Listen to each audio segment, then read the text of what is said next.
All right, it's time for Yogi and the BeachMan. Hi, I'm Jim the Yogi. And I'm Rick Beach the BeachMan. We're two Michigan transplants now living in Southwest Florida. In fact, we're cousins born in 1964, just a month apart. I like to meditate. And I like to play bass in a band. I'm into chanting Om. And I'm into throwing down some classic rock. But together, we're on a mission to promote people that are helping other people. We want to make the world a better place. One conversation at a time. So sit back, turn up the volume, and get ready to laugh. Because we like to have fun while we spread the love. Interviewing lovely people, yes, we have fun. Welcome to Yogi and the BeachMan. Today we are with Jed Schlachman. Jed is a counselor, a healer, a hypnotherapist, and a musician. Welcome to the show, Jed. Thank you. It's my pleasure to be here. Jed, I'm Jim the Yogi. And I'm Rick Beach the BeachMan. And we're on the other side of Florida. All right. Yeah, we're in the Port Charlotte area. It's a couple hours from you. On the Gulf of The America. Gulf side. Near the Gulf of America, yeah. You want to say it one more time? Yeah, Gulf of America. Gulf of America. Oh boy. All right. So you're doing all kinds of healing and counseling. I mean, what's the majority of your work? What kind of what do you do It's normally really throughout the day? a mix because I do some regular psychotherapy, Oh, but I okay. also work a lot with hypnotherapy and with Reiki and energy healing and Mhm. sound healing. I do some group events where I share the singing bowls, like a sound bath type event. Yeah, I love That's those. part of my work also. So when somebody makes an appointment with you, is it specifically for one thing, or do you do a combination of things? With some clients, I do a combination of things. Other people are coming to me looking for a specific type of therapy. So I Mhm. have some clients who are just looking for Reiki, so they're just coming to receive the energy healing. I have other clients who are looking for more of the combination, so they might do some counseling work, but also they'll have a hypnosis session or a Reiki session, so it all Mhm. kind of fits together. Very nice. You do most of this stuff online or at your house, or you have an office? I do both. I do online sessions and I do in-person sessions. Most of my in-person sessions are actually at my home. Okay. So when did you get into all this, and what got you started in it? I got started with the psychology part back in college, actually. I was interested in kind of how we develop as human beings, and I had some background with my own family with going to family therapy. So I really wanted to understand more about psychology and human development. And in my undergraduate training, I had decided I wanted to major in psychology pretty much about halfway through my first year of college. I had initially registered my major as philosophy, actually, in the first semester, and then a semester later I changed to psychology. And once I got my bachelor's degree, I wanted to be able to use it in a practical way. So with psychology degrees, it's not easy to get a job in psychology. You kind of need to go further. You need to get either a master's or doctoral level degree in graduate school. So I ended up getting my master's degree in the counseling psychology area. And when I finished that up and got my first job, I was working with children and adolescents. And I was also going through my own spiritual search at that time. So looking into things like spiritual healing, past life regression, meditation, all of those topics that aren't really covered so much in your regular training in college in psychology. And what was your search like? I mean, were you searching online, looking at different books? That's interesting because at that time, the internet wasn't where it is now. That was really about the time the World Wide Web was kind of first going online. Okay. But you could actually find some stuff related to spirituality and metaphysical topics back then. Mm-hmm. So I did find some websites, some online resources, but I also met a Reiki master through my job back then. This was in the late 1990s. Okay. So I got invited to start going to local spiritual kinds of groups. Mm-hmm. There was a place here in Miami back then that was kind of affiliated with the Conversations with God, Neil Donald Okay. Walsh, Mm-hmm. with Yep. those books. Yep. So they had a center here. I started to go to some events there. There was also a local theosophical study group. So I went to some activities and presentations at that particular group. And there was also workshops that would be advertised locally. And one of those was actually a woman who was a client and student of Brian Weiss, the famous hypnotherapist, the Many Lives, Many Masters author. So Linda Adler, she was the one who was doing some past life regression workshops. I attended one of those, and that was kind of inspiring for me at that time. Did you see a You know, past life? that's something I could do as a therapist also to Yeah. facilitate the past life regressions. So So that was part of my journey then. did you have a vision of one of your past lives? I've had multiple visions of past lives when I've done the regressions. Mm-hmm. Um, different things have come up at different times, kind of relevant to where I'm at on my own personal growth journey or path. So I remember back then, like there was a past life where I remembered like I was a native person out in the woods and like a bear killed me or something like that. Whoa. So there's all kinds of interesting experiences that come up when you do regressions. Mm-hmm. Yeah, actually, we had a hypnotist on once that did a session with me, but for some reason it didn't work. Hmm. It doesn't work every time. Yeah. Yeah. So where'd it go from there? So around that time is also when I started to train with a Reiki master. Mm-hmm. The Reiki and energy healing has also been a big part of my work. Um, and then a few years after that is when I started to kind of put the things I was studying for myself into practice to start using them with clients. So I started part-time around 2003, my private practice as a therapist. Mm-hmm. And that's where I included more of the holistic alternative types of therapies. Nice. So at what point did you were you like, all right, I can heal people. I'm a healer. Mm.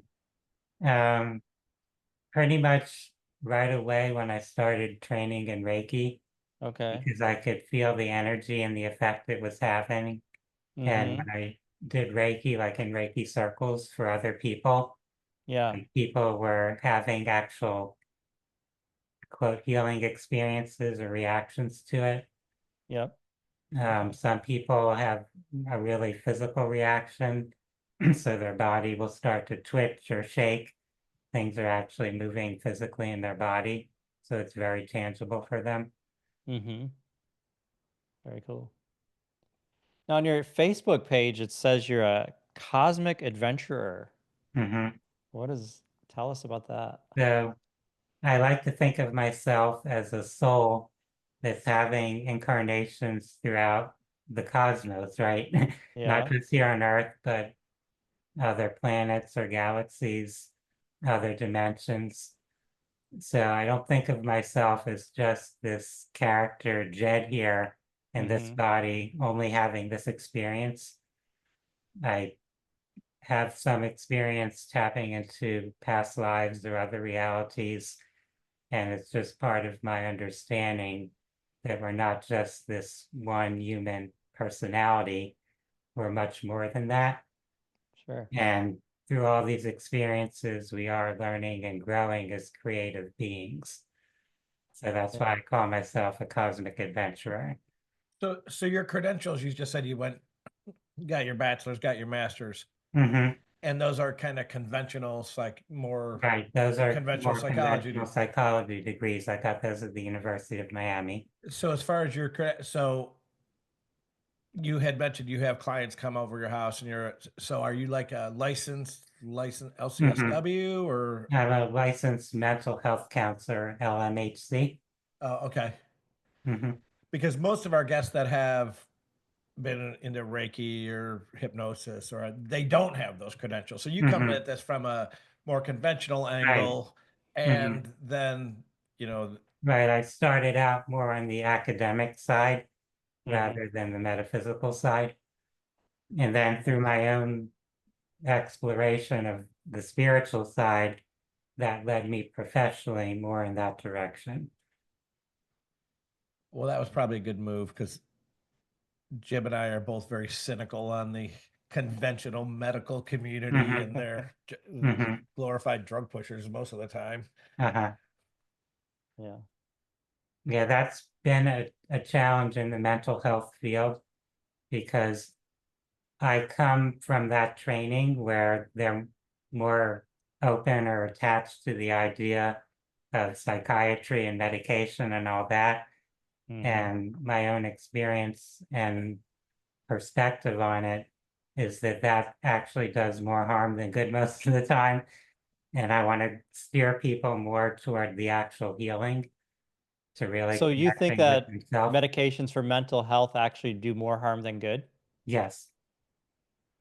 Can you elaborate on that Hmm. and why you feel that way? The reason I feel that way is because our body is part of a holistic system of the physiology, the psychology, and the spirituality. Mm-hmm. So if you look at it as we have a soul that's here to learn from its experiences, to learn to improve its lifestyle and improve its way of handling emotions, its belief systems and thought processes and all that. And then when whatever stress or challenge comes up, you just try to suppress that experience with a medication. You're actually diverting yourself from the opportunity for healing or growing. Mm-hmm. And then also on a physical level, our bodies are not designed to use all those foreign chemicals. Yeah. So you might actually have something physical that you can do to benefit your health. So it might involve your diet, it might involve certain supplements that your body needs. So there's natural things physiologically that your body is designed to use. But if you throw in these chemicals that are actually trying to artificially stimulate or suppress your brain's activity, it's actually creating more confusion in your body over time. Mm-hmm. So a lot of people end up essentially dependent upon or addicted to psychiatric medications. Yeah. So it's actually adding on to the problem.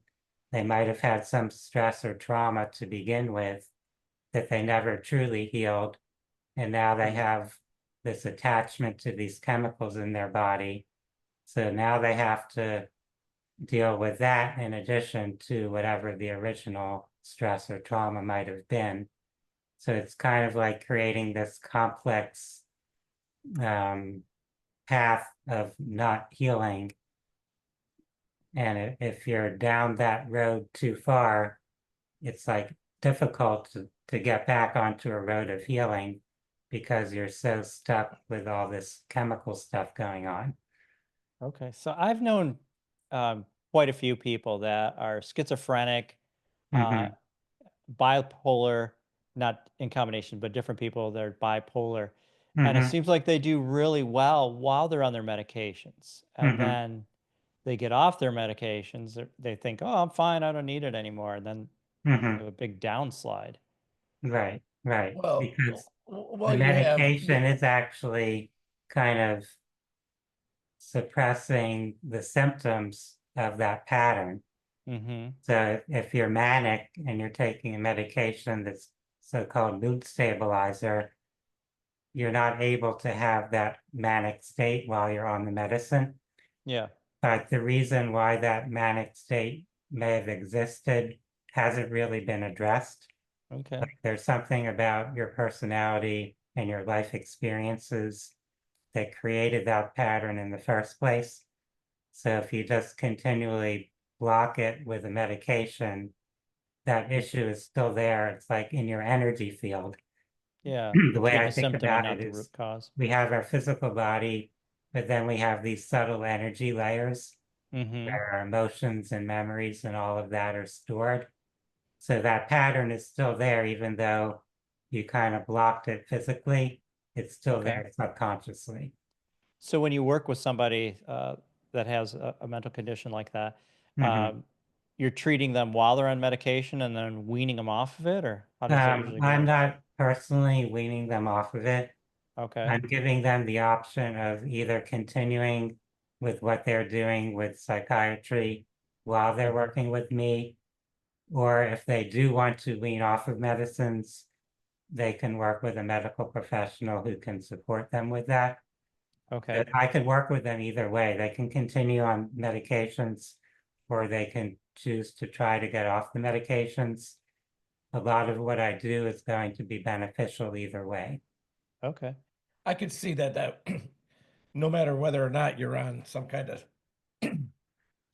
psych drugs, and you guys could probably reel off a lot more than me, but when you have these type of drugs, especially SSRIs, which just kind of dull everything.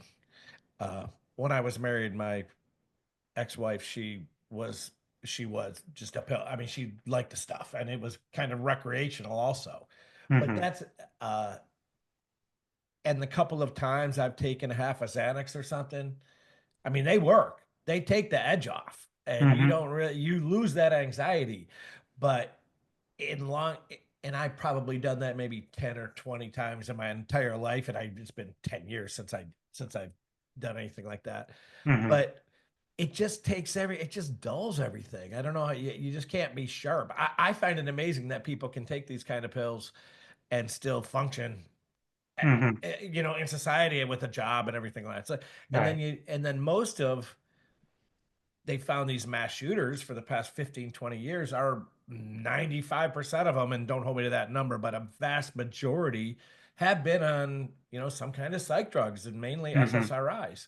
And when the medical community just doles these things out like they're candy, and I think that we're right now in a psych drug kind of crisis, similar to the opioid crisis 15 years ago, and I think that's where we are on this, because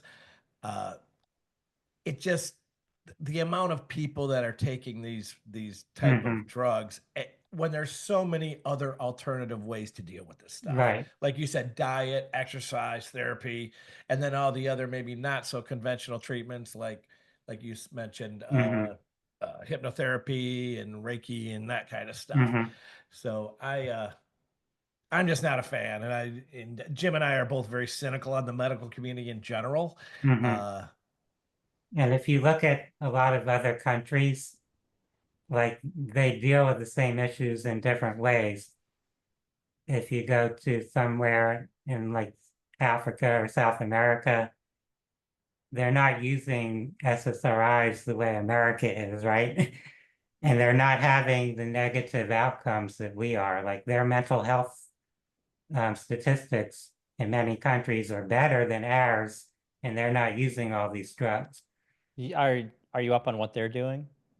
It depends on the specific country or culture, but in a lot of places, they actually rely more on their indigenous traditions. Okay. So, in let's say Brazil, if you're part of a spiritist culture and you have a mental illness, you might see a psychic medium for support rather than going to a psychiatrist for drugs. So in some cultures, that's more of how they deal with it. So have you been successful with somebody with schizophrenia or bipolar, or any number of mental issues? I mean, Hmm.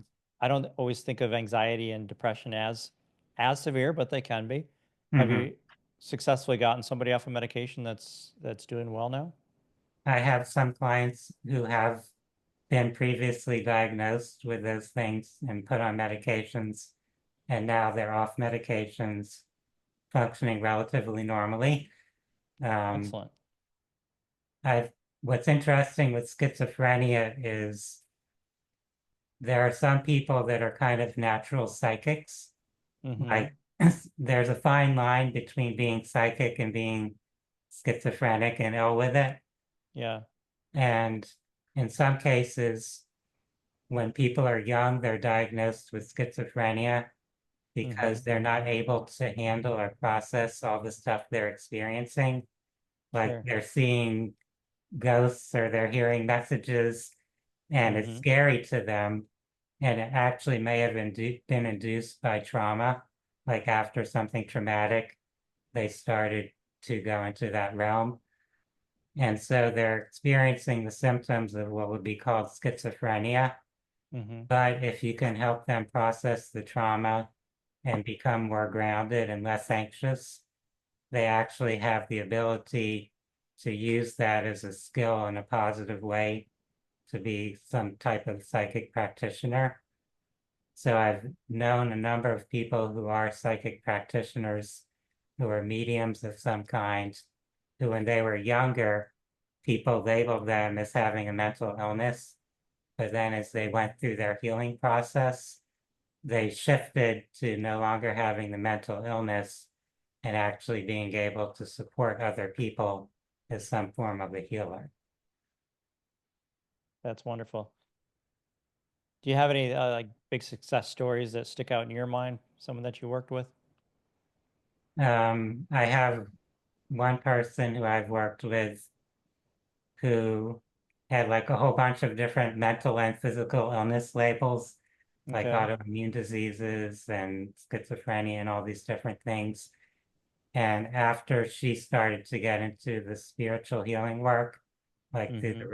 Reiki and through past life regression, she was able to get off of basically all the medications That's and she amazing. started to develop her healing abilities.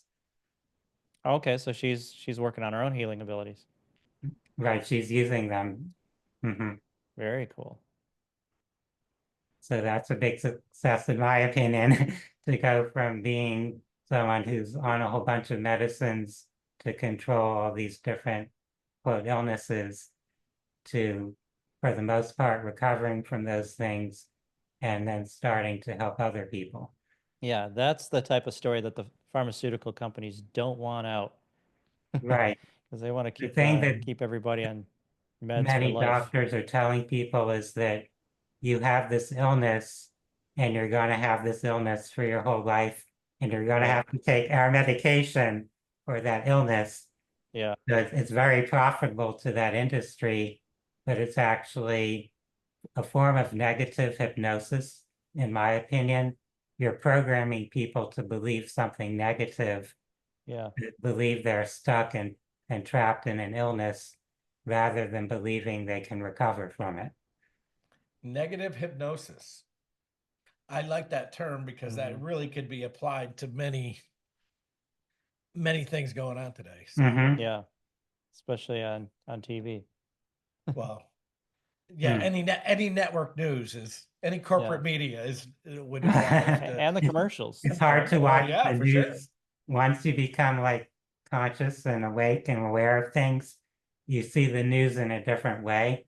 Like you Mm-hmm. see it as they're actually instilling fear and putting programming into people to think a certain way and act a certain way. Oh, for sure. Absolutely. And when 70% of corporate media's income stream comes from big pharma and their Mm-hmm. uh, all their plethora of drugs, Right. Skyrizi and who knows what else. Oh, and Mm. now with the new Mm-hmm. Ozempics and stuff, now they're all over the place. People, they just think you know, and you see this at you're 14, 15, 16, 17 years old. Then when you're Mhm. 18, 19, get a job or maybe go see a doctor for first time as an adult, you're Mhm. just primed and ready to take in this negative stuff. Okay, you Right. have this illness, you have this illness, Mhm. take this script for this script for that. Right. And And it's repetition. Like if you're oh yeah, seeing Yeah. the same commercials over and over on television, Mhm. then you hear other people saying, "Oh, I tried this medicine." Or you go to a doctor and they say, "Well, this is what we use for that." It kind of all comes together and you Yeah. just conform with it. And they're making the names a lot more fun now, like Sky Rizzy. oh yeah, Yeah, that's cool. let's do Mhm. that. With the pickleball players on the Yeah. pickleball on the commercial. Well, it's curious about that one. I've seen those ads, and it's invoking the idea of skywriting. You actually see like a little contrail being drawn on Yeah. the screen in that commercial. Interesting. So I hadn't it noticed makes that. me think of chemtrails. Yeah. I was gonna bring that up, but I said no, I'm not. Let's not go Alex Jonesy here, but I'm in with you on that. Didn't Florida just ban chemtrails I don't know how you can ban over that. Florida? They've never been acknowledged Well, as they're actually existing. proposing to create a state law in Florida Oh, banning the geoengineering stuff. yes, that's what it But the was. state doesn't have a way of enforcing that. No. Right. It's more of a federal thing. It's like classified military projects and things. Yeah. Oh, I believe they've been poisoning us with aluminum and whatever else they put up in the atmosphere for years for Mhm. cloud seeding and this and that. Who knows what else? Mm-hmm. But Mhm. we're getting a little sidetracked on the conspiracy stuff, but I agree. The state doesn't have, you know, we're not going to send up patrol jets, Right. you Right. know, up to escort these guys out of the airspace. Yeah. Go back to Georgia and Alabama where you belong. So going back to the priming or programming for people to use medications, I think it would be very good if they could take all those ads off of TV. They're working Yeah. on it. Yeah. RFK is really trying hard to make that, but the pushback is crazy. Mm-hmm. And the same with the soda companies. Mhm. He met with this as far RFK trying to get those out of elementary schools and stuff. Oh, Mhm. Pepsi and Coke are having Mhm. Yeah. crazy. That's You know, right. it's going to ruin the country if we don't feed our kids sugar water and caffeine. Mhm. Right. It's But it's the this whole same economic thing. model where all these corporations, they're spending money on advertising and promotion that's supporting media companies, it's supporting schools and colleges. So like Yeah. everyone's dependent on that money. Right. Right. And that's why I said earlier, I'm really hopeful, but it's a tough nut It's to a tough crack, climb, man. no doubt about it. And Mhm. well, I think a big thing really for getting back to what you do is for mental health in general, if in nutrition is such a huge part of it and Mhm. obesity and everything else, Mhm. or if you have we're feeding these kids sugar and carbs and processed food and junk, we Mhm. wonder why, you know, like 60% or some stupid number of kids of juveniles, you know, under Mhm. 18 are pre-diabetic, 70% of the American public's overweight and Mhm. obese. Uh, and if you can get that physical aspect to where that is not the case, it's going to Mhm. have a huge benefit on the mental Right. side, Mhm. Right. If especially your young body is girls. functioning well, if your brain's not inflamed, you're going to be able to think and feel better. Yeah. Yeah, have Yeah. better Mhm. self-esteem. Yeah. Especially I think of teenage girls, you know, they have, but most of the, not most, but a lot of these girls that are on these type of these psych drugs basically Mhm. starts off with that low self-esteem issue and who knows what other problems they have at home, Mhm. but just having the good physical health. And right now the government promotes the exact opposite. They actually incentivize the exact opposite. When you Mhm. can buy with your snap, well, that's what they call them, right? The snap cards, Right. uh, People food use stamps. use that to get the cheapest items, which is like soda and white Right. bread and all these things that aren't good. Mm-hmm. Mhm. Yeah. It just takes some education. And well, if they would stop the SNAP cards from being able to buy that stuff, anything Mhm. Hostess or Pepsi or Coke or any sugar water stuff, even the Mhm. high fructose corn syrup. I mean, I don't think it would take that long, probably 2 or 3 years Mhm. to start seeing a change in the overall psych Right, the health overall of the functioning country. of people Yeah. Well, health-wise. it's Mhm. kind of interesting to me because you take like a random box of cereal, which is basically poison. I mean, there's very little nutritional value in it. And now they're gonna like, okay, we're gonna take out the red dye, we're gonna take out this additive. Okay, so you've taken a box of poison, you've taken a couple of the poisons out of it, you still got a box of poison. Yeah, and sugar, which Mhm. is the Yeah, so that's addictive. yeah. So it's like, what is that really Mhm. doing? And I've said it many times. If you don't change the way we grow food in this country, you're not really solving the problem. But it is a first step. It No, the is a first first step is step to change better the way you health. grow food, because if you provide healthy food, then you have an option for it. We don't. But that's a lot bigger thing than Well, I agree with you, Jim. It's a good thought, but it's not realistic. Okay, if you took all the toxins out of the grocery store, all the poison food out of the grocery store, which is basically all the middle aisles, and you said, Right. okay, mhm. now everybody goes to shop, what's left? Well, yeah, your produce and your Fresh meats and your produce, Okay, fresh cheeses and meat, okay, your and how long right? would whatever. those shelves be full if everybody was buying that right now? Our industry is set up to fill the middle aisles, not the outer aisles, not the health food section. Agreed, but that change it will never happen like a flick of a switch. That It's can't. not like No, it's it's gonna going to take say, years. "Hey, June 1st, we're going to quit selling processed food and soda and everything else." Mhm. Now there are stores that you and I both shop Mm. at that are those stores, aren't they? Like uh, the organic store, Sprouts. Sprouts, That's and then there's Uh, another one, or well, there's another you full know, it organic really store. depends on the consumer demand. yeah. If we all as consumers stop buying all that packaged processed stuff, then they're not going to keep stocking it. But Yeah. it's happening. I mean, I see more people now because I do it. I see more people now when they're in the grocery store. They're scanning the labels. They're using that one app that we use. Yucca. They're looking at and see, like I was in Aldi's the other day. I want to buy some ice cream. They have a brand in there that has nothing, 5 ingredients: vanilla, sugar, That are heavy cream. listed. They don't have to list the ones that they use for that's if it's part of their process to make it, they don't necessarily have to list it. But if there's any type Like of antifreeze, is it soft ice cream? no, I would never buy that. Okay. Well, that in this same video I was watching, Mm-hmm. there was they talked about the Aldi's ice cream, and then I went and bought some.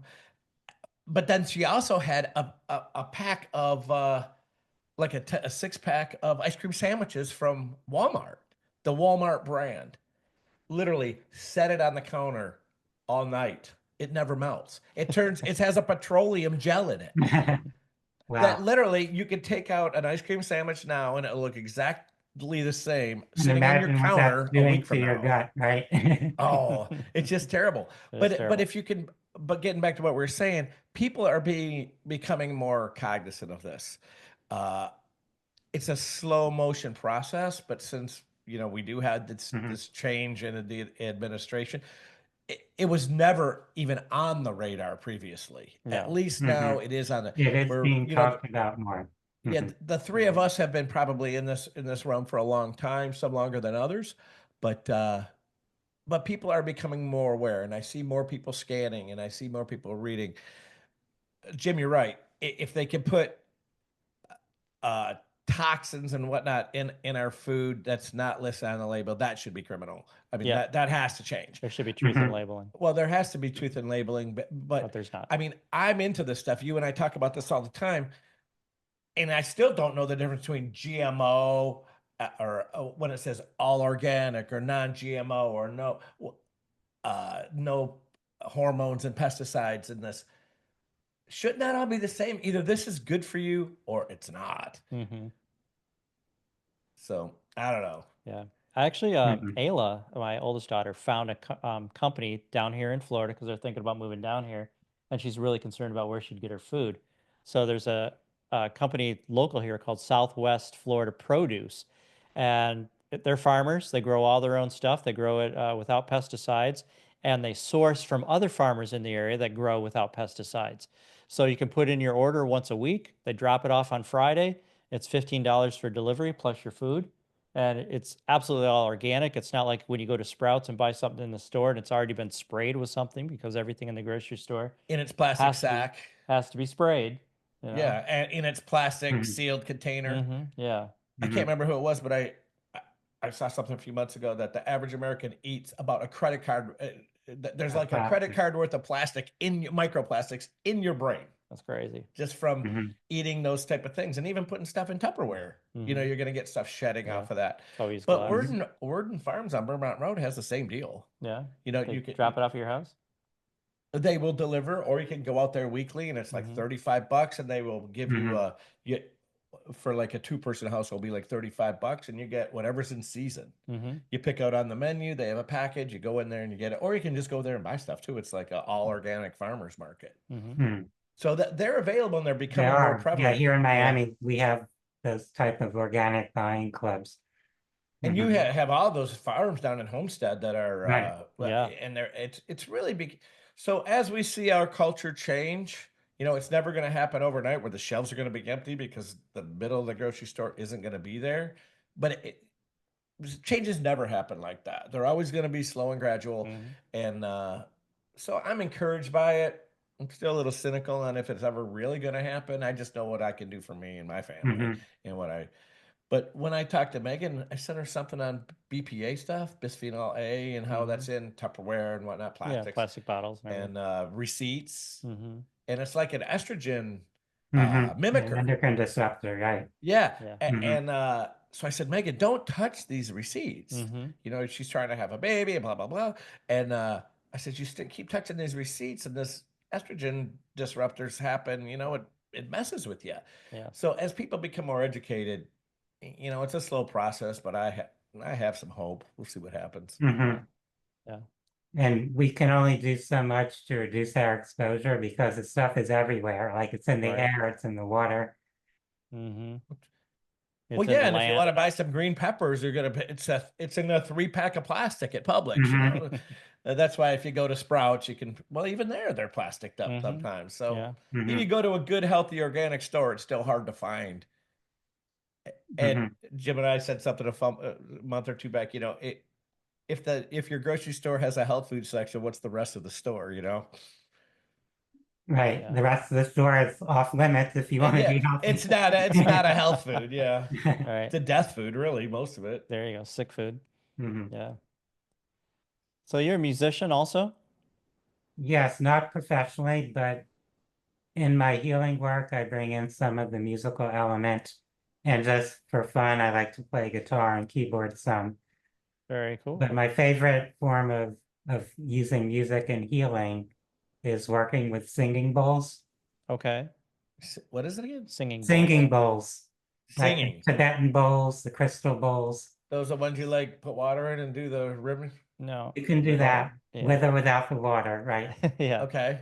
So you have both the crystal bowls and the were they brass or bronze Tibetan bowls? Educate me on this. I don't even know. I don't know what we're talking about. Be a little clearer on what that is. Yeah, well, actually, I can show you. Sure.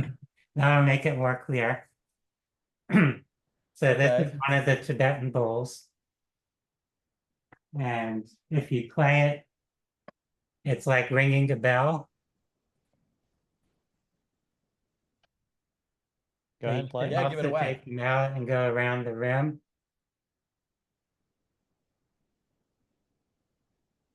So it's creating like a steady humming sound. It's not we're not coming through. We're not picking that up, but it's probably too low a frequency. It might be, yeah. Yeah, Zoom does filter some sounds out.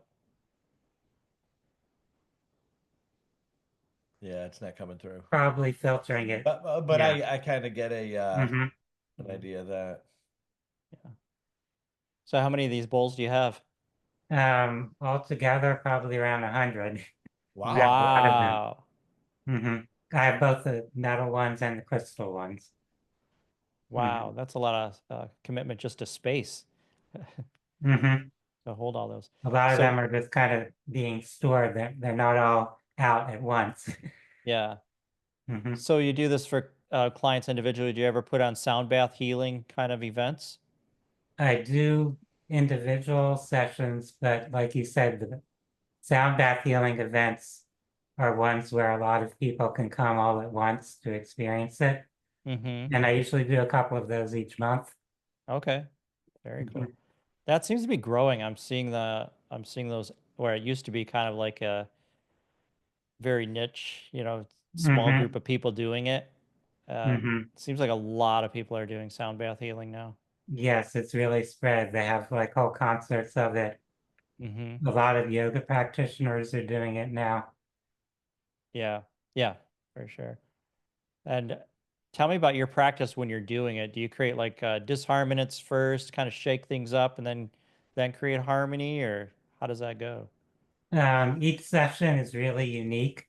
Okay. My style tends to focus more on harmony than disharmony. Mm-hmm. So it's more about helping people relax and settle and be soothed. There are certain times where I start to kind of shake things up to raise the intensity. Mm-hmm. Um, but I don't usually do that for too long in a session. I Okay. like to have people kind of go deep so they can really completely let go. Yeah. How do you get trained in this? There are training programs, so certain sound healing certifications, but some people do it more just self-teaching. Okay. So when I started, there weren't really too many places to go to get trained. So I'm mostly self-taught. Okay. So Tibetan bowls that I've seen, I've never seen like they have like it never tells you what resonance or what frequency they're generating. Hmm.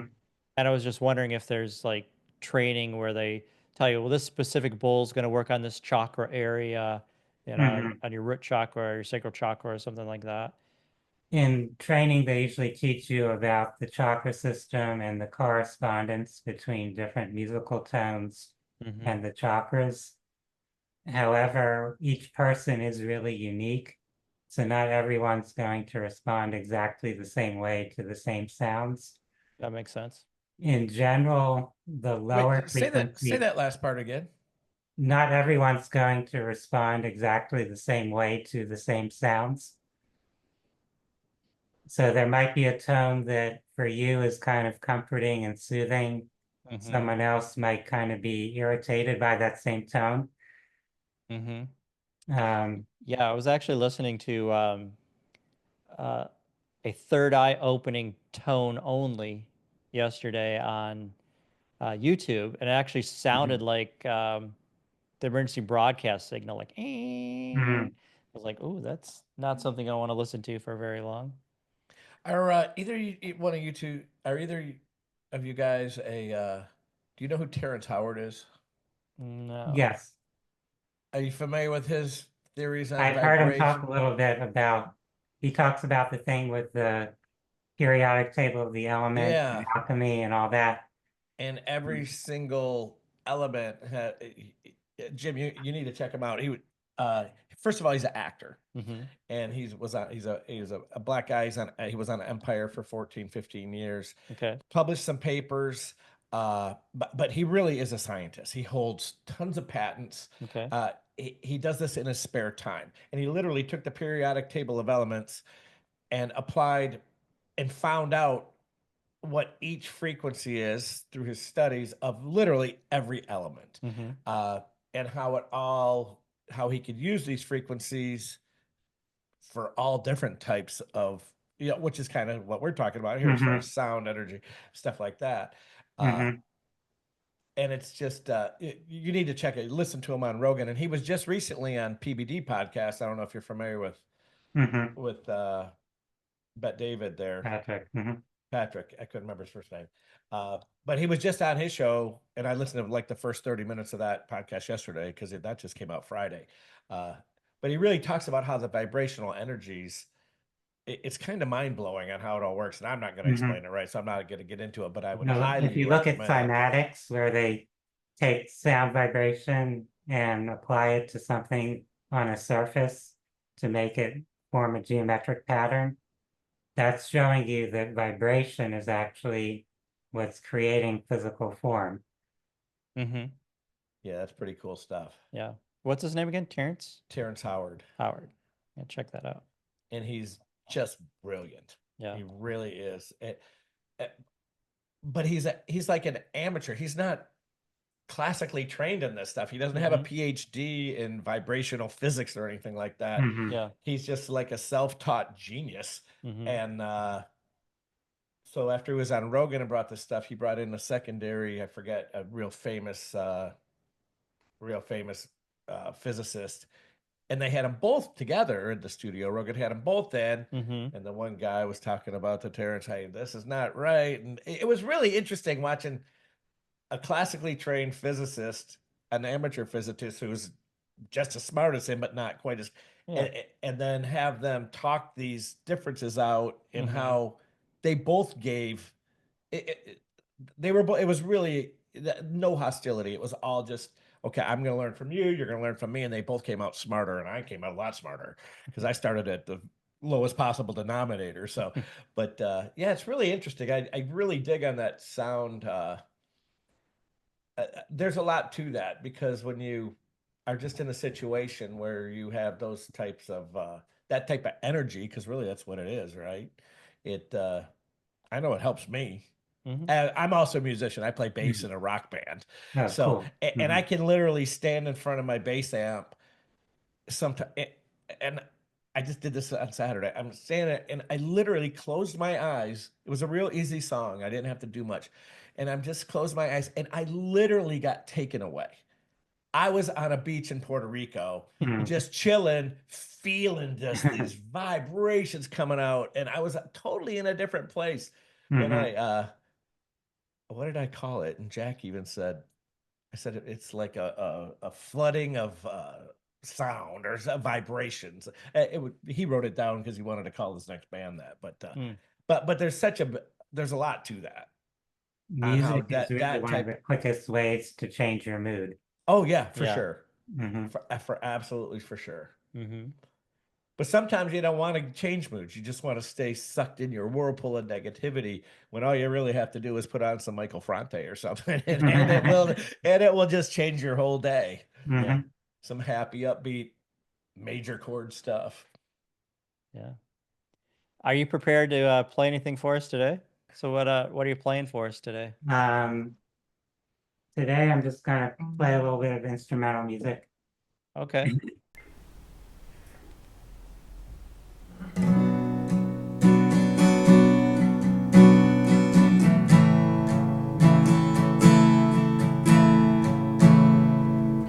Don't know where you're going, don't know who you are. It's been a painful journey, you have come so far. It's time to pause and breathe, just feel yourself alive. It's okay to rest rather than to strive.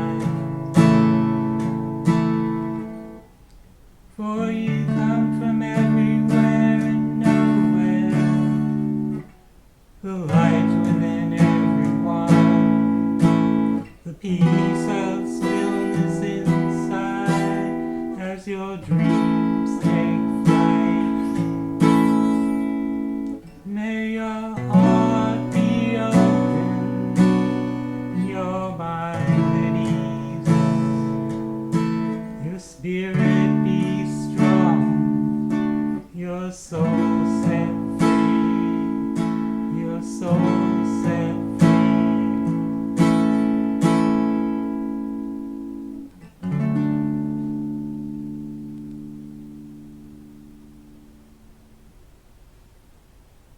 How long has your YouTube channel been around? Wow, let's see. I started it probably like 15 years or more ago, Wow. but I didn't do a lot in the beginning. I Okay. just kind of had the channel there. Right. And then probably in the past several years is when I've put most of the content there. Okay. I haven't actually looked at it. What's most of your content? It's a mix of music and me speaking about different metaphysical and self-help type topics. Okay, very good. Yeah, I listened to maybe 3 of them the last day or two. And what most of it, you'd agree that most of them are between like 5 and 12 minutes. That's a typical length. I have some that Yeah. are longer, but most of them are around that 10 or 15 minutes. So it's a quick, Yeah. like if you're just headed up to the organic market, you can catch 12 minutes on the way or something. Very good. Really enjoyable talking with you today. Oh, it's my pleasure. Good to meet Any both final of you. thoughts you have today? Mhm. Any final thoughts? Anything you want to Um, share before you go? I would say just to enjoy each day. Don't take life too seriously. Yeah, good advice. There's a lot of craziness in our world, but if we don't attach to all that stuff too much, it's not going to bring us down. We can create our own reality in a sense, like Mhm. our own meaning and purpose in life, regardless of all the external dramas. Yeah. On that note, I'm creating my own love by giving thumbs up and hearts to every Tesla driver I see to counteract the negative, to counteract the negative side. I'm the force for positive. Yeah. Well, good. So, Mhm. all right, cool, Jed. Nice All hanging right. out with you. So if you just listen to this podcast and you appreciate the content and the work that we're doing, we would love your support. Look in the comment section of this episode. Subscribe, rate us, comment. This gets our podcast in front of other listeners. And if you noticed, we don't have advertisers. For the cost of a cup of coffee, you can help keep it this way. Become a supporter right now. We'd appreciate it. I'm Jim the Yogi. I'm Rick the BeachMan. Peace.